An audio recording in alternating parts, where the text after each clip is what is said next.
আজ বানাচ্ছি মুসুরির ডালের ডাল মাখানি। এর জন্য প্রথমে আমি মুসুরির ডালটাকে হলুদ আর লবণ দিয়ে ঘন করে সেদ্ধ করে নিয়েছি।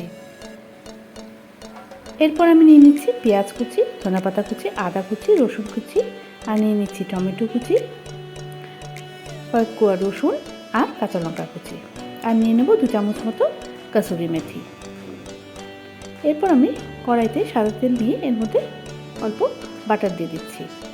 তারপর পেঁয়াজ, রসুন, আদা, টমেটো আর কাঁচা লঙ্কা কুচিটা এর মধ্যে দিয়ে ভালো করে ভাজা ভাজা করে নেব। ভাজা ভাজা হয়ে গেলে এর মধ্যে আমি সেদ্ধ করা ডালটা দিয়ে দিচ্ছি। ডালটা দিয়ে কিছুক্ষণ ফুটিয়ে নেব।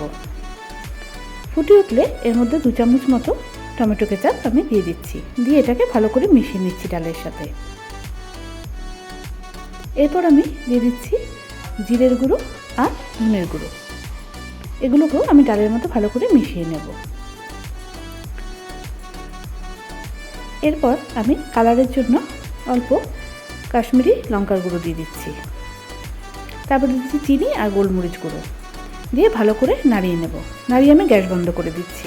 তারপর দিয়ে দিচ্ছি বাটার আর ধনেপাতা কুচি, তারপরে কাসুরি মেথি আর 3 থেকে 4 কোয়া রসুন বাটা আর এভারেস্টের চিকেন মশলা দিয়ে আমি ভালো করে মিশিয়ে দিচ্ছি ডালের সাথে।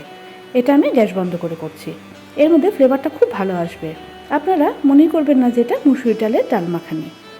এটা রুটির সাথে খুব ভালো লাগে। আমি আচার আর কাঁচা লঙ্কা আর পেঁয়াজের সাথে এটা সার্ভ করছি।